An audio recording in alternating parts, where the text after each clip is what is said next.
Good afternoon, good morning. Thank you all for joining Behind the Gavel with Jason today. I'm so excited. We come to you every Friday morning here in Kansas City on Behind the Gavel with Jason and talk to interesting people around the country. And today I am joined by Leah Ashley and Gary Wright to talk about building on your own lot, but also building on your own lot with antiques in a new home build. Leah and Gary, and Leah's been a guest before. I'm excited to have her back. Many of you know her from her TV history and Instagram and Facebook and so on and so forth. Builder Gary Wright, her dad is a new internet sensation, is Instagram sensation, because Leah talks about him all the time. And I was like, we have to have Gary on if we're going to have Leah on to talk about this. So Leah, Gary, thanks for joining me. How are you guys doing today? Thank you for having us. I'm excited to be here. This is my first show with old dad here, Builder Gary. So how are you feeling? I'm glad the sun is out. That's what I'm glad about. Yeah, well, we've been dealing with a lot of rain here in Texas, and it's slowing our building process. So. Oh yeah, I've noticed that. I've seen that. One of the things that people don't realize when you're building a new home is that weather plays a huge role in how quickly and efficiently that work can get done. And when it's raining, it's hard to put up drywall or put in spackling or anything like that. So hopefully you have a nice dry run here and get further down the line. Let's start with you, Gary. I've known Leah, a lot of people know Leah. Tell us a little bit about you. You and I were talking before. You've been in the construction, new housing business for like 48 years. Tell us kind of a little bit about your backstory and how you ended up working with people like Leah and the other things you do in your business. Yeah, I started in the 70s and as a construction superintendent for a local builder. And I ended up moving through the ranks and back in the 80s and 90s, really. Big builders, publicly traded companies were absorbing smaller builders to get lot position. And so I ended up with D.R. Horton, the #1 builder in the country, through a sale. And I was a division president over in the Central Texas area. I went to Jacksonville, Florida, took over the division there, and they wanted me to go to Orlando, and I said, I don't really want to go to Disneyland. I moved back to Texas and was with another publicly traded company. And I got out of that when I got in my mid-50s and started thinking there's got to be more than just production home building going up and down the street. So I ended up learning the business of build on your lot, and that was my intent. And that's what I've been doing for about 8 years now, and it's a completely different world. And it's on people's lot. It's with their interim loan. It's with their plans and their dreams and expectations. And you have to be very flexible. And that kind of ties right in with using vintage product and having to be flexible. So that's where we are. That's where you are. And we'll come back on that. Leah, why don't you tell us a little bit about you now and how you ended up starting to use antiques and architectural salvage in your new home build? Yeah, so I have had a love for vintage for a very long time. I've done a show on Instagram called Thrifty Thursday for a few years now. It's on a little bit of a hiatus because I just haven't had the time because I've been so busy working with Builder Gary here to build our dream home. So COVID hit, we decided we needed a little bit more space. My mom moved in with us, and I looked at my dad and said, do you think you could build us a house? And he was like, sure. And I think he might regret that now, but he did, he took it on. So we ended up designing this house literally from scratch. I handed a piece of paper to an architect with like a crummy drawing on it, and she made it happen. And then I handed that to Dad and said, could you make this happen? And he said, sure. And then I started bringing in, well, what if we added, my love for vintage and started to bring it into this house as well. I love things that have a history, that are old, that had a life before. And I love to sort of bring that into my life now and give it a new life, right? And also, there's a whole nother aspect about it that is sustainability. Not going out and having them manufacture a brand new newel post for the stairs, but finding one that already exists, or the vintage corbels that I drug home from an antique flea market, and the problem is it looks really great, but I drag them home and say, okay, here you go. It's your turn to figure out how it works. That's kind of how. Does that sound fair to you, Jason? Well, life isn't fair. You know that, Gary. We also bring home big things like this big cabinet that I'm assuming is being built in somewhere. Yes, that's going in our mudroom, and we haven't figured that one out yet. And here's you and your dad on the site at some point. Yep. Yes. I don't even know how to get the thing through the door. Well, it comes apart. So Okay, that's good. Yeah. I thought about that. Basically, my dad and I's relationship is this. It's my job to make it look cute, and it's his job to figure out how to make it happen. That's awesome. I want to thank Karen and Andrea and others for watching. If you're watching at home, post comments or questions down below. We'll try and answer them during the show. So I think that brings us to our first point. And I want to bring up, I think it's probably a little sore subject. You love to go to Round Top. Yes. You've been going there for years. You've done great episodes about it. We talked about it last year when you and I spoke. One of the things you're on the search for and the hunt for this year was a cupola. Oh, God. Don't bring that up. Well, so what I think is important about this show, I want to talk about the great things, but I also think there's so many things that people who like the idea of putting antiques in, on, and around a new home build sounds amazing. I get it. I've seen people do it very successfully. I've seen others not doing it so well. But the cupola had some issues that I don't think Leah had even considered. That Gary said, "Are you serious? Are you thinking?" So, how do you, on something like that? Obviously, I don't think the cupola made the cut. I don't think that's going on anywhere. Is that correct? So it hasn't really been revealed what is happening with the cupola yet. But no, between you and I, breaking news here. No, he basically was like, absolutely not.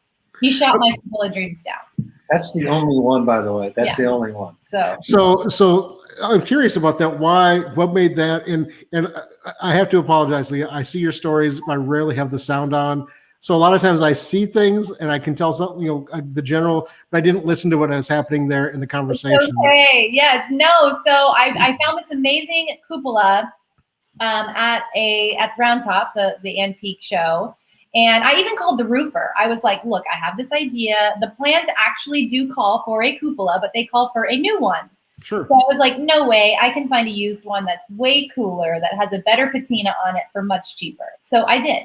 And I called the roofer. I sent him a picture. I'm like, do you think this will work? And he's like, well, I don't really know, but maybe. I bet we can make it work. And then I called Builder Gary, and he said, probably not. But if you want to bring it home, we'll take a look at it. So I couldn't pass it up. I brought it home, but I don't think he really realized how big it was when I got it home, or how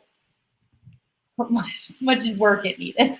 Well, it goes back to what I said a little earlier, and we're dealing with design and we're dealing with function. And so as soon as I walked up on it, I saw distressed metal, rivets that were popping out, screens that weren't attached, and holes in the metal. And I'm supposed to put this on a roof that's not going to leak. And so the entire thing, we call it a cupola here in this conversation, but really what it is a vent for a barn. Yeah. And more than likely a chicken barn. So it doesn't really much matter if it leaks in a barn onto some dirt, but it does if it leaks inside our house. And that was my biggest problem. You put that up there with any kind of fatigue metal or anything like that, the repercussions from that could be devastating over long haul. Not to mention the fact that it had openings in it that would allow small animals to get into. So it's going to leak. It's going to be a home for a small animal, and it may very well blow off the roof. None of that looked like a good idea to me. Yeah, I like small animals, though. We had a big storm sort of while we were having this debate one night, and the wind was howling, and all I could think about was like, he's right. We can't put this thing up there. It's going to blow off. No, like, just one morning I'm going to wake up with it. Like, it's just going to be a problem. So he definitely won that one.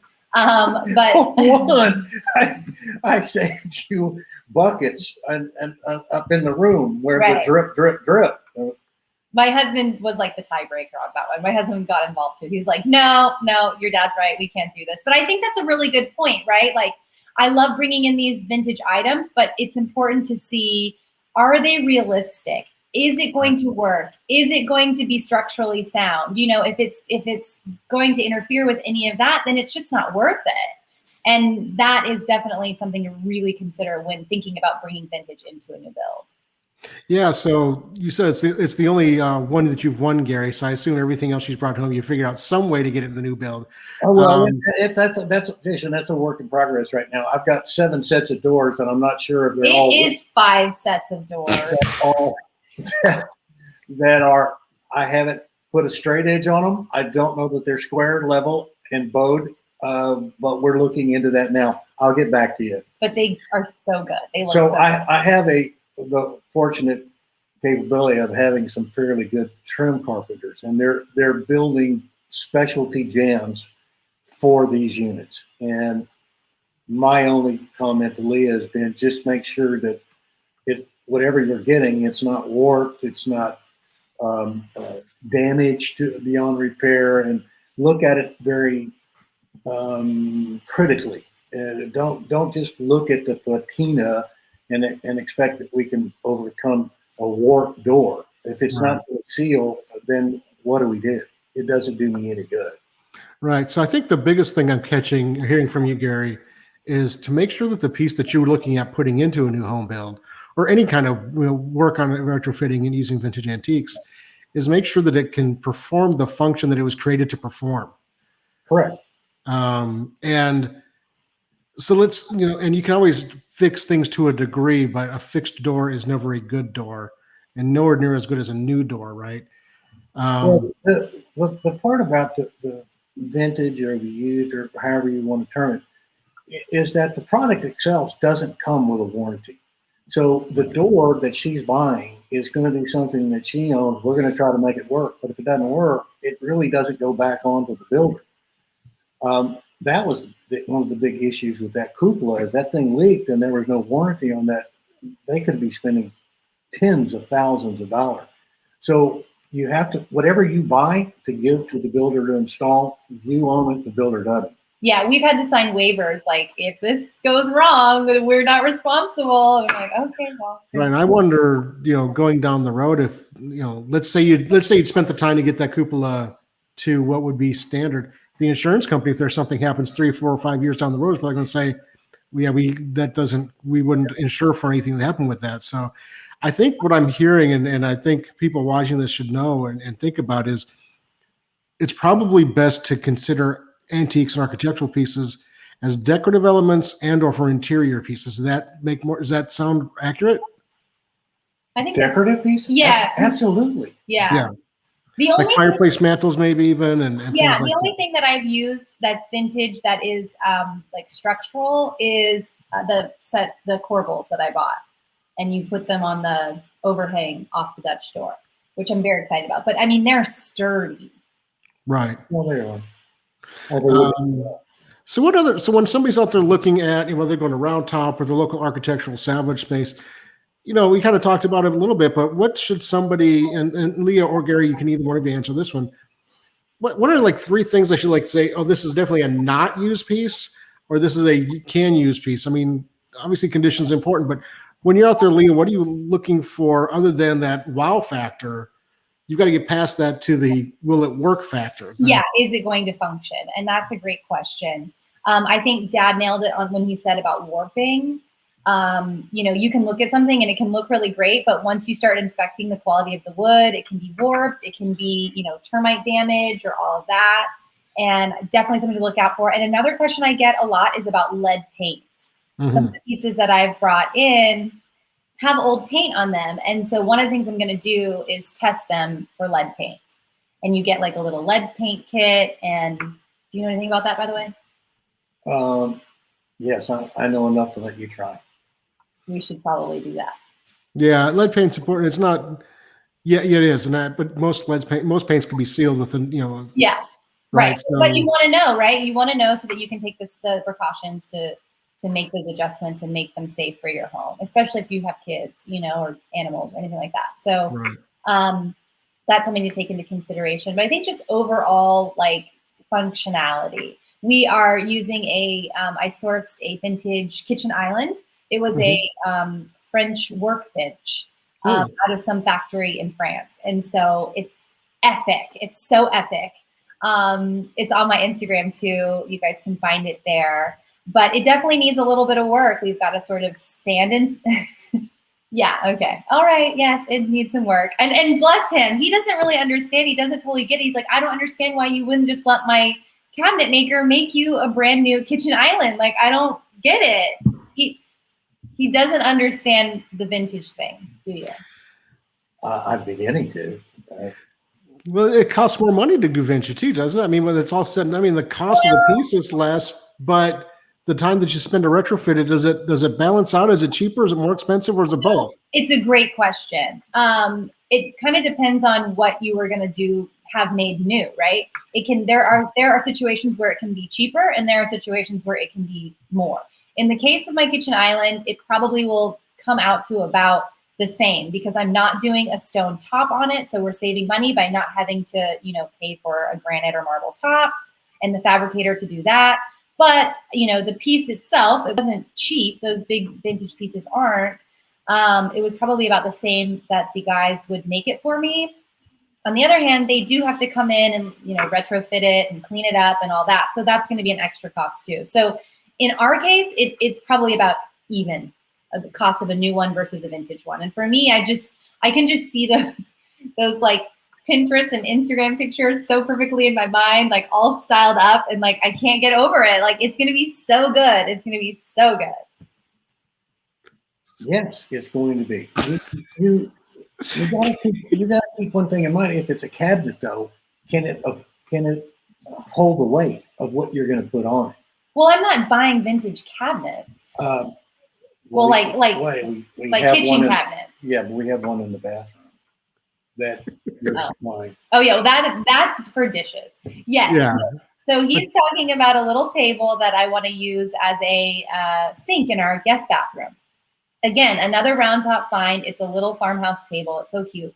But the stone sink I want to put on it, it's heavy and like, is it going to be able to support that weight? We don't know that yet. I'll let you know how that goes. But yes, using vintage is it's adding time to this project. It's adding definitely headaches to this project, but I think in the end it will be worth it. So the time prospect I think is interesting too. Amy, who works for me, is having new construction built, and she's having major delays just in supplies, which I assume you're having some of that as well. But in a normal conversation, Gary, how long would this type of work delay a house from being built, or is Leah's finds adding time, or is it just replacing time? It's not about Leah having something that she wants to put in there, Jason. It's about the fact that we decided to do that after the job has already been done. So you have to go and reframe all of your door openings because you've got new sets of doors. Well, see, that's you're not going to find a used product that's going to match your plans, right?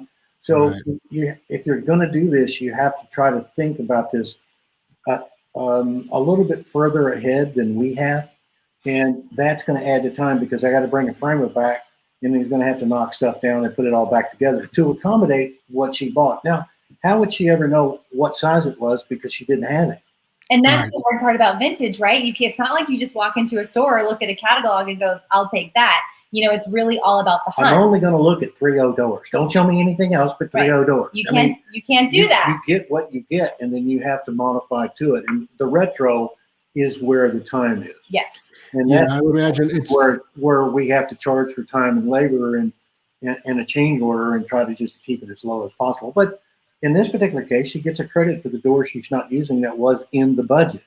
Right. So I don't know what she paid for those doors, so I can't really answer if it's a wash or not. I think it's a little more than a wash. Like, I think they're a little more expensive than if I had just gone there. And if you're going for that look, is the cost really that big of a deal if it's not outrageous? I mean, it's not outrageous. You're not going to get that look unless you do what you're doing. So is that worth something? I think it makes, and also I know that, Leah, I mean, a year ago, you weren't even thinking about building a house, if I remember correctly. No, that's another thing. It's not like I've had years and years to dream up this house and collect old doors and collect architectural pieces. It really sort of all happened because of COVID and because of sort of our lifestyle change that happened like that, just like so many other people. Mm-hmm. And so it's been sort of a okay, let's hurry up and dream up this house and make it our forever home really quickly. And so that's been a little bit challenging for me because I haven't, like I said, then I don't have Pinterest boards of inspiration that, oh, one day when I build a house, I'm going to do this, you know? So I'm sort of making it up as I go, Jason. Yeah, because last time we talked, you had a beautiful home that you Yes, seemed to really like. I loved our home. It was beautiful. But, you know, there were things about that home that didn't work so well for our family. For example, everyone loves high ceilings. Our ceilings were 28 feet high. Have you ever tried to change a light bulb in a 28-foot high ceiling? No, it's a nightmare. There's things like that. You know, you light a scented candle and you never smell it because it just goes straight up into the rafters.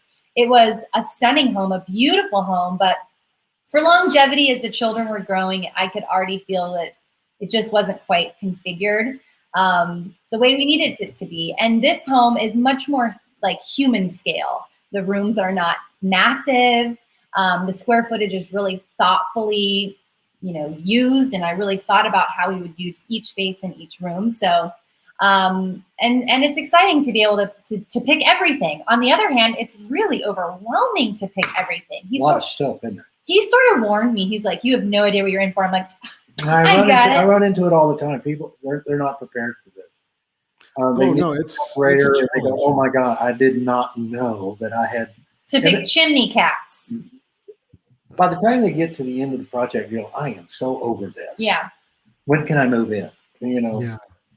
Yeah, we just had a lot of work done here on this property before we moved in, and it was much smaller scale. But yeah, light covers and light fixtures, and there are so many light fixtures out there available that you can spend weeks and never see the same light fixture twice and never find anything you like. I'm exhausted. Yeah, I think. And honestly, I don't know how, and I'm serious, I don't know how people do this, like build a custom home from the ground up without somebody like a builder, Gary. Like, I feel so grateful to have my dad who I can call at 9 o'clock at night and be like, what about this? Or, you know, She's the only client I'll answer the phone for at 9 o'clock at night. Right. Yeah. But thank God I have him because I don't know if I could have done this without him. Yeah. The builders are going to have good quality project managers out there. The decorators and pre-planning as much as you can is going to help move the project along. If I got to stop and wait to get stuff because we didn't think about it, then yeah, it adds. You know, you're looking at build times on new homes down here in probably about an 8-month time frame. Okay. We'll probably add probably 2 months because of this. Well, and the weather. Don't just blame me. And as I was just getting ready to say, Texas had snow on the ground for 7 or 8 days. Yeah. Yeah. That has never happened. We were completely shut down for a week. And because we were building a house.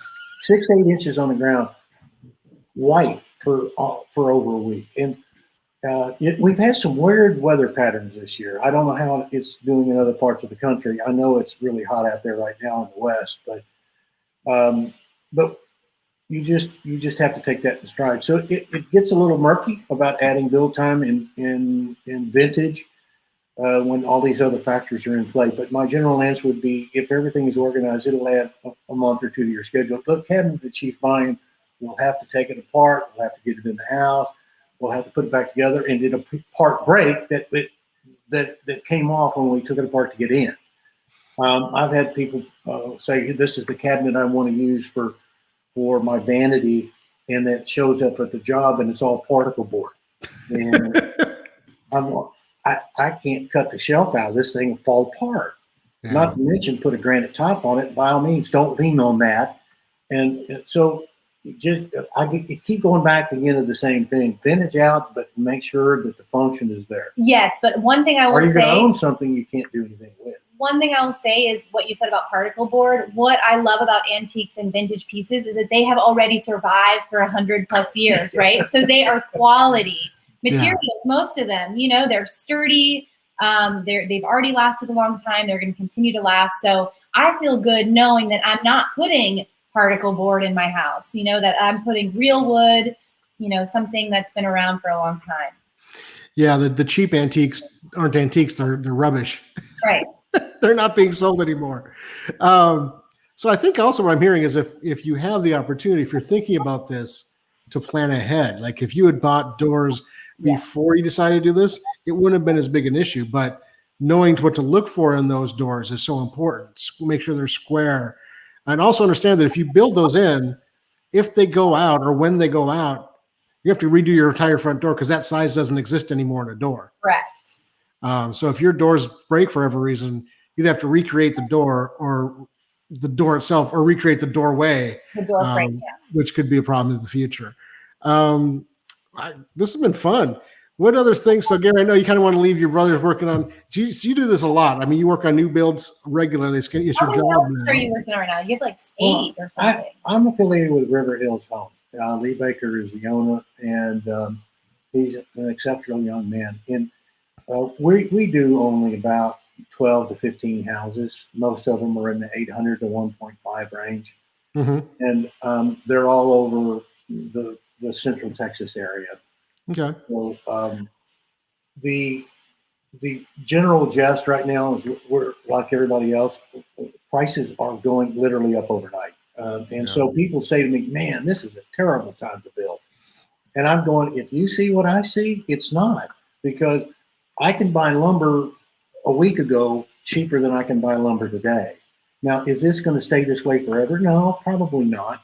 But whoever is able to garner these increases, labor and materials, are probably going to try and hold on to those numbers for the foreseeable future. Mm-hmm. Lumber isn't sold in future, so you'll see it move around a lot, but you're not going to see a framer go back $1 a square foot. And he's not going to give up that ground very easily, Jason. So to me, it's a good time to build, if you're going to build, to be able to get a little bit more of a lower price than it's going to be 12 months from now. So you think it's going to be even more expensive 12 months from now? I'm being told that the prices are going to continue. I have an electrician that called me yesterday. He goes, "I'm not sure what jobs I'm going to get. I need to kind of get an idea." Well, why is that, Eric? Why do you need to know right now? He goes, "Well, because there's only so many boxes of electrical wiring I can get, and 5 other companies are all trying to get that wiring. So we're buying wiring on stuff we haven't even started foundations on because of the demand of just the wire, the boxes, the breakers, the shower valves. I've never seen it like this. I've been doing this like a long time. I've never seen this level of supply versus demand issue before." Yeah, and there's a lot of reasons for it. I think Texas weather is a big reason for it, right? I mean, you guys, there's a whole litany of things we can get into there, but it's a whole litany of things. I mean, you got tariffs coming out of Kenya. It's running numbers up on the wood products, and then you have COVID, and people are not back in the workforce, and so they don't have truck drivers. I had her job insulating today. We're starting the foam, and I got a phone call about 30 minutes ago that they lost a crew, and they're going to be behind for another 2 or 3 days. So there is labor issues associated with all this, from the truck that bring it down from the factories that don't have the staff. Interesting. When somebody's thinking about building a house or buying, let's go back to the first part, buying the land. I know Leah's got this beautiful spot of land, has running water on it. It's I don't know how many acres. It's a nice piece of property. Gary, what should somebody look for? What are like the top 2 or 3 most important things somebody who's thinking about buying a parcel of land and not part of a development, but in the country or kind of semi, what are like two or 3 things people need to be concerned about? The biggest thing I focus with is that I'll be out there and we'll survey the property. We'll find out where they want to put the house on it. And I look at the topographical, the topo, and how much does the land fall. People don't realize how quickly concrete, steel, and labor will go up because of the height of the foundation. Most stuff is not built on a split level. We don't have walkout basements here. They're what we call slab on grade. They usually will start out of the ground about 1.5 foot, and then whatever the ground will tilt to, this angle. And so the more the angle, the more the cost. So where do you get angle? Well, you get the angle when you get to up on top of the hill. So you have a great view. And you got a great view. But it costs more. So you got to keep those considered. It's going to be more. You're going to pay for the view, is my point, as compared to a lowland. And the utilities is the next big key. What do I have to work with? Do I have, in Leah's case, we had to drill a well. In Leah's case, we had to put in a septic tank. And in Leah's case, we had to put in buried 500-gallon propane tanks. So when you're out there in the more rural sections, you don't have utilities. Well, how long does it take, or how far does it take to get to the power to where the project is? The power companies are not going to do that for free. They're not going to come out there and, oh, let me put a bunch of poles in the ground and I'll get my money back on a monthly basis as you use our electricity. They can't use that much electricity in the house. They charge you for the poles, they charge you for the transformers, and you all of a sudden you wake up one day and you've got thousands of dollars in utility infrastructure that you had not anticipated. So Leah, how far out are you? Huh? How far out is your property? I mean, septic, did you have to run, was there power to it? Was there electric to it? We had power. We had to trench the lines, but we did have. Well, they fortunately had a pole there, and we were able to get a transformer on it. Okay. Well, she's only about 100 feet off the pole, so we trenched underground 100 feet. Yeah, so the power wasn't an issue, but everything else was. There was nothing else there. We are about, I don't know, we're about 15 minutes from town, and we are actually in a little community, and the community is just kind of larger lot pieces of land. So our property is about 7 acres, and we bought it as an investment. We really had no plan to do anything with it. And we were just going to kind of sit on it. And then, like I said, COVID happened and we sort of needed a bigger space. So my mom was moving in with us. And that's when I looked at him and I was like, I think we should probably build on this property. And it's great. It's like, I have 2 little boys, so it's going to be boy paradise out there. You know, as soon as they get to liking bugs. Yeah, we got to get used to those things, right? Like my husband hates snakes. He's not much of a country guy. So, you know, there's definitely an adjustment. And, you know, of course, the well, and we're going to do a rainwater system. So my goal is to really be as self-sustainable as possible. I just was listening to a podcast about permaculture gardening and how to build a food forest. And I've started vermicomposting with worms. Who would have thought? Not me. But I love it. I love it so much. So I'm excited to get out there and kind of be off the grid a little bit. Are you going to do solar? Are you going to do solar and wind as well out there? Not right away. We've thought about solar, but not right away. The costs for solar is expensive, and right now we have plenty to pay for. So let's just get the house built, and then we'll revisit that. Yeah, the initial costs for all these things get out of hand. Not out of hand, but they're always bigger than you expect them to be. Oh, it always costs more and takes longer, which I knew going in because I have an expert like Builder Gary in my life. So I was sort of prepped for that. So right. I know we're going to be about 2 months behind. It doesn't bother me. I just want it to be done right, you know, as long as it takes. It'll be okay until it starts to get to be about December 15th, Jason, and then hurry up! I got to get moved in and get my tree in, right? Yeah. So what is your time frame right now? Where do you know, if things go reasonably well, you expect to be in the home? We actually haven't had this conversation. Our contract says November 4th. So what do you think, Dan? Well, each change order we do adds at least 3 to 5 days, so it's going to put us in the middle of December. So I say if we get, I'm trying to get her in January. I'm trying to be in there by December. And that has to be the 1st of December because everybody disappears in the second half of December. Yes, no kidding, right? Find a roofer or a framer on the second half of December. So what you're telling me is by January 1st, you might be in the house. That may be very well what it is. It'll be January. That would be great. So we've had a great conversation. I've kind of run out of questions personally. What I like to give my guests a chance to kind of talk about things that they're important to them about what we talked about. So Leah, Gary, what would you like to add to this conversation before we go that you think it's important for our viewers and other people considering building on new dirt, but also using antiques and architectural pieces in that build? Well, I'll let Leah take the lead on that. Yeah, plan ahead. I think planning ahead, like you said, you know, I wish I had those vintage doors when we first started so that we knew exactly how to frame them. I think that's really important. I think having someone that you trust, like your builder, or a contractor who can help you kind of assess if a vintage piece is worth it. If it is structurally sound, I think is really important and really helpful. Also, you know, being open and having a vision to creating something unique, right? Because vintage is one of a kind for the most part. And so it's not going to be perfect. It might be a little funky looking, but having an open mind and embracing the character, I would say.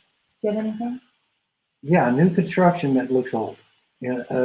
So if you're going to go in that angle, you want to make sure that you have a builder that is capable of doing that and that they're aware of what is going to happen.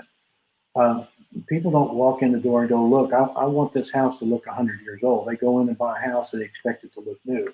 So if you have a bunch of vintage stuff that you're trying to incorporate it, bring your builder into it at the very beginning. Yeah, I did that. I did say, I was like, Dad, I want to build this new house, but I want it to look like it's been there for a long time. I didn't even know how to do that. I mean, how do you take something new and make it look 100 years old? I think you're doing a good job. I'm learning how to do that. Another education in the building process is how to make that new product look old, and some of the contractors are looking at me going, are you crazy? Yeah, no. but then I bring them donuts and charm them, and they go, okay, well, we'll figure it out. They all think she's so cute that they're all giving her what she wants. That's what it boils down to. Yeah, I wouldn't. I'd have to bring, honey. I'd have to bring donuts, brisket, and beer to get the same kind of results if she's getting with donuts. Well, and you wouldn't take Kansas City brisket down there, even though it's better than Texas Q. Your daughter calls. She wants to do that. Oh my God. Sorry. Okay, well, talk to her about it. See what we're going to do. Let me know back. That's awesome. Well, thank you so much for joining me. So those of you watching, we do this every Friday. If you have any questions, you can always reach out to us at info@kcauctioncompany.com. 816-283-3633 is our phone number. If you have questions, why is this not? That's weird. And of course, we do this to promote our show, kcauctioncompany.com. Had a great time. Speaking of planning ahead, which Leah and Gary both say is important. Next week on our show, we have Ariane Bethay joining us again from Dress My Room. She was just at the High Point Market and posting tons of pictures of incredible, beautiful new pieces of furniture and decor. And so we're talking this week about using antiques in a new build. Next, we're going to talk about using new pieces to complement your antiques. Leah, Gary, thank you so much for joining me today. If anybody's watching has questions, post them below. We'll answer them as quickly as we can. And good luck on the house. Hopefully you're in there by Christmas. I'm still excited to watch it on Living with Leah and Finn Family Farm and Build to Gary on Instagram. That's where she posts the most, I think. And excited to see the progress of that coming up over the next few months. Thank you, Jason. Thank you. Thank you so much. Have a great day. And for those watching, have a good weekend.